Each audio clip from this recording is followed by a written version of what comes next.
Pernahkah kamu membayangkan, seekor ikan yang dulu hanya bisa ditemukan di laut dalam, kini bisa dibudidayakan di kolam atau keramba dan jadi komoditas ekspor bernilai tinggi?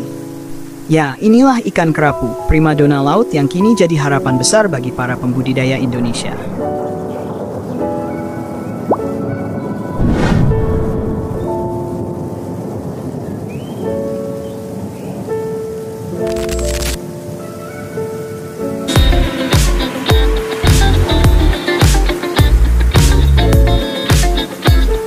Selamat datang di Pemburu Amatir, channel yang mengupas kisah-kisah inspiratif di balik dunia budidaya dan ketangguhan para pelaku usaha perikanan Indonesia. Permintaan terhadap ikan kerapu, baik di pasar dalam negeri maupun luar negeri, masih tergolong tinggi hingga sekarang. Tak hanya karena rasanya yang lezat, tapi juga karena nilai jualnya yang stabil dan terus meningkat dari tahun ke tahun. Bagi para pembudidaya, salah satu kunci sukses dalam beternak ikan kerapu terletak pada pemilihan benih berkualitas. Menurut banyak pembudidaya yang menggunakan benih dari Balai Besar Perikanan Budidaya Laut Lampung, hasilnya jauh lebih unggul. Mereka mengaku, benih dari balai memiliki pertumbuhan lebih cepat, tingkat kelangsungan hidup atau survival rate yang tinggi, serta lebih tahan terhadap penyakit. Mengapa bisa begitu? Karena benih unggul hanya bisa dihasilkan dari induk yang sehat dan memenuhi standar nasional. Di balai, proses pemilihan induk dilakukan dengan sangat ketat, mengikuti standar nasional Indonesia untuk kerapu macan dan kerapu bebek. Induk yang lolos seleksi barulah akan dipijahkan. Sebagian dilakukan di laut menggunakan keramba jaring apung, dan sebagian lagi di darat menggunakan bak pemijahan khusus.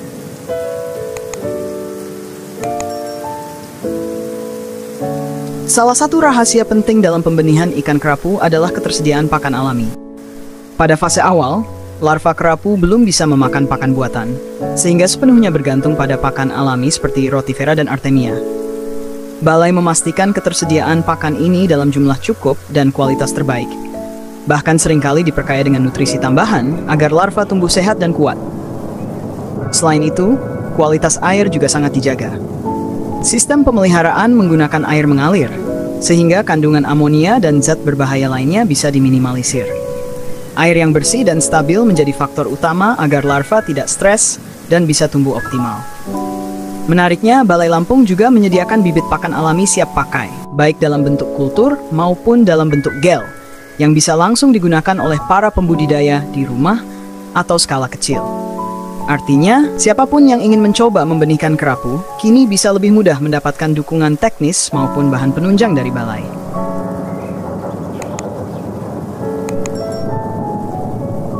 Dalam dunia pembenihan, mencegah penyakit jauh lebih penting dibanding mengobati. Karena itu, setiap proses dilakukan dengan prinsip biosecurity yang ketat. Misalnya dengan melakukan perendaman air tawar secara rutin untuk menghilangkan ektoparasit yang menempel pada tubuh ikan. Jika dibiarkan, parasit bisa menyebabkan luka, infeksi bakteri, dan akhirnya membuat ikan kehilangan nafsu makan hingga mati. Kondisi yang tentu akan menurunkan angka keberhasilan pemeliharaan. Oleh sebab itu, menjaga kebersihan dan mencegah infeksi menjadi langkah utama dalam setiap fase pembenihan maupun pembesaran ikan kerapu. Untuk mencapai hasil panen yang maksimal, pemilihan benih unggul menjadi faktor paling menentukan. Benih yang berasal dari induk sehat akan tumbuh lebih cepat dan memiliki daya tahan tubuh yang baik. Sebagai gambaran, ikan kerapu macan dari benih unggul bisa mencapai ukuran konsumsi sekitar 500 gram ke atas, hanya dalam waktu 8 hingga 9 bulan. Sedangkan kerapu bebek memerlukan waktu sedikit lebih lama, sekitar 12 hingga 14 bulan. Namun jika menggunakan benih dari luar balai dengan kualitas yang tidak sebaik itu, masa pemeliharaan bisa memakan waktu lebih lama, bahkan hingga 16 bulan untuk jenis kerapu bebek.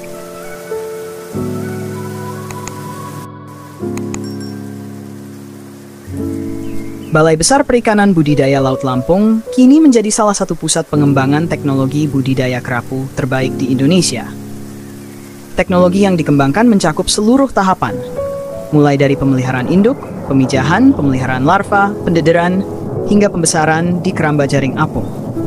Dalam wawancara dengan pihak balai, mereka menjelaskan bahwa produksi benih yang tersedia saat ini bisa mencapai lebih dari 60.000 ekor per periode. Cukup untuk memenuhi seluruh permintaan yang masuk. Namun tantangan terbesar bukan pada produksi, melainkan pada distribusi benih.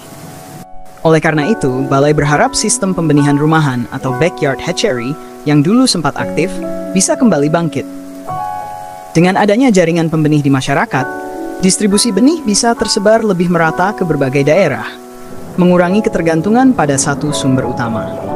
Kerjasama antara balai dan para pembudidaya lokal diharapkan bisa memperkuat rantai pasok benih kerapu di seluruh Indonesia.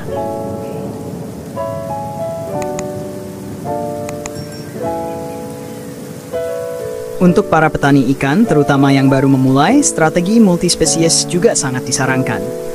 Artinya, selain membudidayakan kerapu yang masa panennya relatif lama, pembudidaya juga bisa menanam jenis ikan lain yang lebih cepat panen, seperti kakap atau bandeng, agar tetap ada perputaran modal untuk kebutuhan rumah tangga dan operasional. Sementara itu, hasil panen kerapu bisa menjadi tabungan besar ketika waktunya panen tiba. Kini, Balai Besar Perikanan Budidaya Laut Lampung terus berkomitmen mengembangkan teknologi yang lebih efisien dan ramah lingkungan. Dengan dukungan para pembudidaya lokal, mereka optimis bahwa budidaya kerapu di Indonesia akan kembali bangkit, meski sempat menurun akibat mahalnya harga pakan dan perubahan kondisi lingkungan. Harapannya, ikan kerapu, baik jenis macan, bebek, maupun hibrid, bisa kembali menjadi ikon unggulan budidaya laut Indonesia yang mendunia.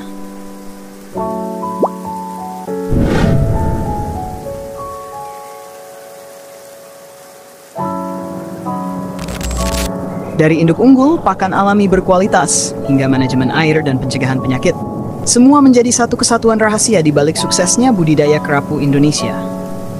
Siapa sangka, ikan laut yang dulu langka, kini bisa dibudidayakan dengan teknologi lokal yang membanggakan. Kalau kamu tertarik mendalami dunia budidaya laut, jangan lupa dukung terus para pelaku usaha yang bekerja di balik layar, menjaga sumber daya perikanan kita. Dan tentunya, terus ikuti kisah inspiratif lainnya hanya di channel Pemburu Amatir, tempat di mana semangat, inovasi, dan perjuangan pembudidaya Indonesia kami angkat ke permukaan. Disclaimer, seluruh video, gambar, dan cuplikan visual yang digunakan dalam konten ini bukan milik Pemburu Amatir. Seluruh materi bersumber dari Kementerian Kelautan dan Perikanan Republik Indonesia dan berbagai dokumentasi terbuka lainnya. Konten ini dibuat semata-mata untuk tujuan edukasi, inspirasi, dan penyebaran wawasan tentang pengembangan budidaya laut di Indonesia.